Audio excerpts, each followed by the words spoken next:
Hello everyone and welcome to the latest episode of Book Time with Elvis, with me, Mark. Today it's another tag video. I'm responding to Summer, who very kindly tagged me. That's Summer from Cozy Reading with Quaker Cats.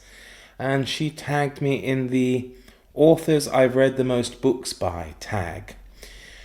I was super impressed with how many books Summer had read with certain authors. And I was a bit shocked when I came to do mine, and couldn't really find that many in double digits, actually.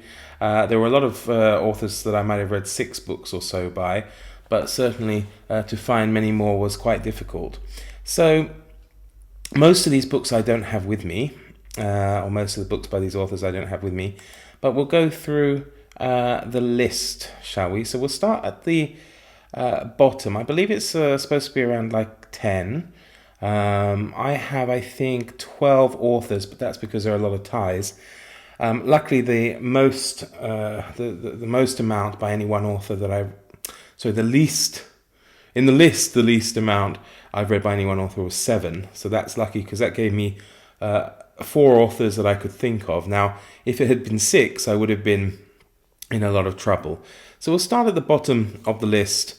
And each of these authors I read 7 books by. One of them is John Le Carre. So I read 7 books by him,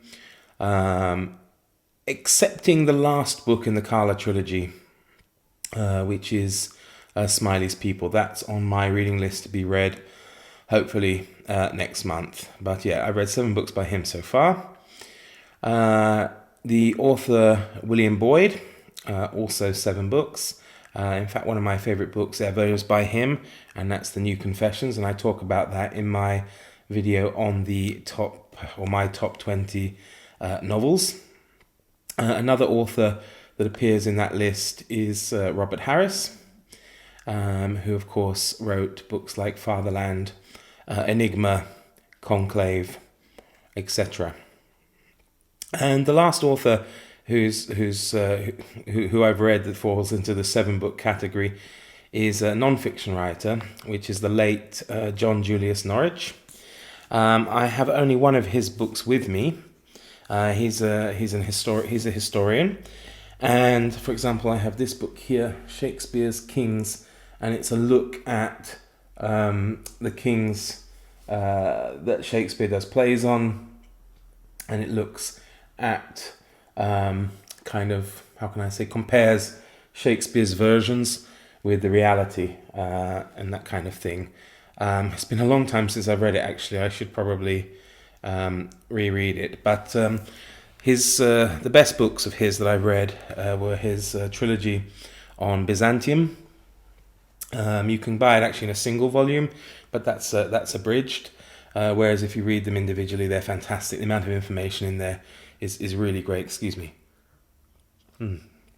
Peppermint tea, really nice. Because I have a bit of a sore throat.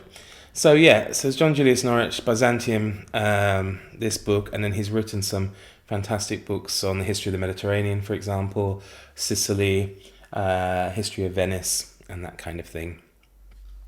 So moving up our list, these authors I've read 8 books of theirs. That includes Hergé, the author of the Tintin books. I've read all of them.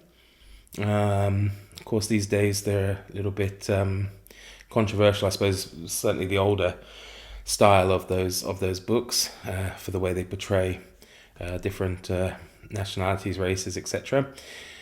The other author that falls into the 8-book category is Alexander McCall Smith. So he's the author of the No. 1 Ladies Detective Agency, the Portuguese Irregular Verb series, which I absolutely love and have also talked about before, and also this new series I've started reading on the Department of Sensitive Crimes, which is a kind of, I don't know if it's a parody, but it's a kind of a strange look at the kind of Scandinavian police stories that we seem to have a lot of at the moment. And also 44 Scotland Street, and that's quite a big series which I mean to carry on with, but I've only read the first one of that. Okay, moving up the list is an author who I've read 10 books of, and I really like him. He's another non-fiction author, and it's the author Giles Milton. I have 2 examples here. Unfortunately, not my favourite one, but they're really good. I like all his books. One is The Riddle in the Night, which is his going in search of the travels of Sir John de Mandeville. Sir John Mandeville, not de Mandeville. It's a very interesting kind of travelogue mixed with history. Another one I've got here, example of Giles Milton, is Big Chief Elizabeth, which is how England's adventurers, I thought I could read it backwards there, I can't, gambled and won the New World. And it's a look at the exploration of North America during the Tudor era. And it's also very, very good.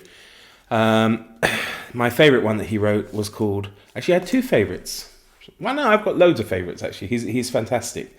I'd say my top 3 of his would be Samurai William, which is the story of the first Englishman who went and lived in Japan, also during the Elizabethan era. Then there is White Gold, which is the story of an Englishman who got kidnapped by Barbary pirates in the 17th century and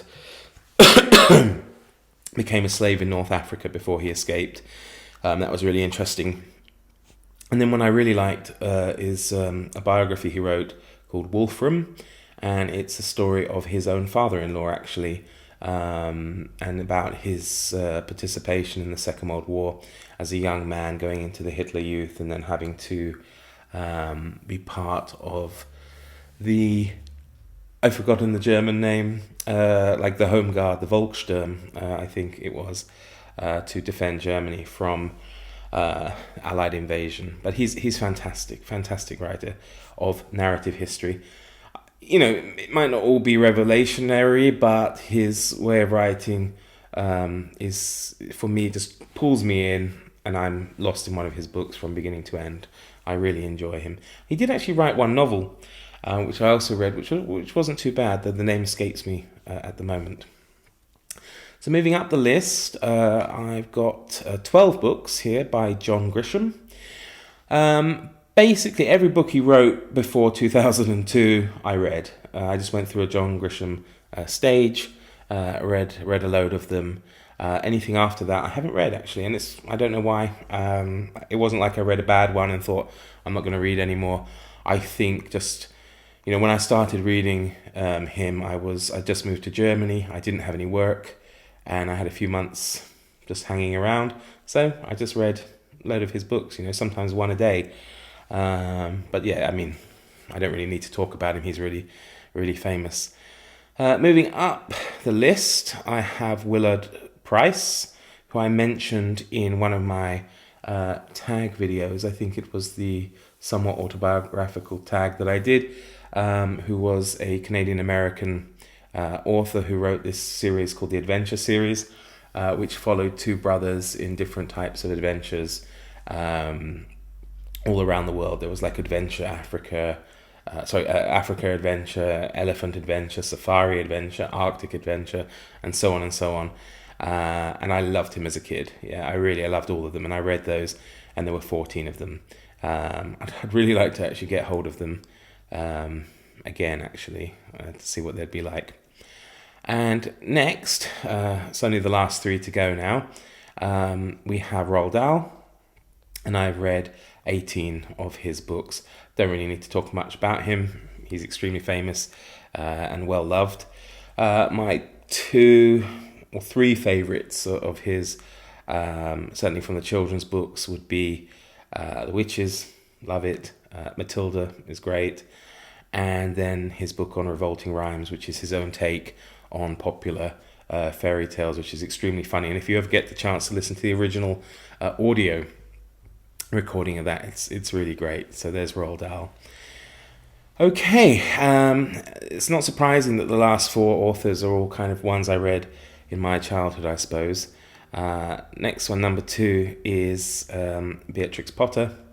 I had a whole set of hers, 23 books, all about the different animals. So Peter Rabbit, and then there was Flopsy, Topsy, and Cottontail, I think, and Mrs. Tiggy Winkle, and all sorts of others.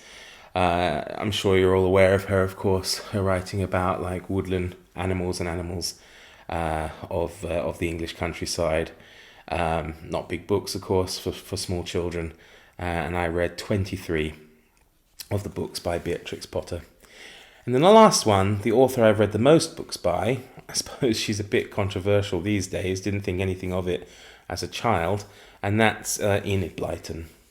I read 29 books by Enid Blyton, all 6 of the Noddy books, all of the Famous 5 books, and I believe 2 of the Secret 7 books. I wasn't a big fan of the Secret 7 books, loved the Famous 5 books though, and I really liked Noddy as a kid, but as I say, it's a bit controversial these days. But, as a small child, didn't mean anything to me. I just looked at, what it was. And of course, I do appreciate now that it probably isn't one that maybe children should grow up with, but I did, and I can't change that, and I don't think anyone really thought much about it at the time. But Enid Blyton, Famous 5 though, I still think are very good, even though, of course, they also suffer, I think, from time to time with maybe a poor choice of words, and I believe some of them have been rewritten to be a little bit more politically correct. So that's my list. Yeah, some really, for me, very nice authors. But yes, I seem to not get beyond, maybe 6 really these days. Most of these, have been read over the course of a few years, but I haven't really gone in recent years beyond 6 books in a series. However, I have finished book 6 in the Aubrey Maturin series, and there are 21 of them. So I'm sure if I do this book, this tag in a few years, the list could be a bit different. So there we go. Anyway, I'm not sure who's done it or not, but I'm going to tag Sina from Beating Around the Books, Misa from Books and Sushi, and Daniel from GuiltyFeat. So thank you very much for taking the time to watch this video and listen to my little version of this tag. And I should say, I didn't say, did I? It was very naughty of me. I should say that the original tag for this was created by Jeremy Fee, and of course all the links will be down below. So thanks again, take care, stay healthy, all the best, bye bye.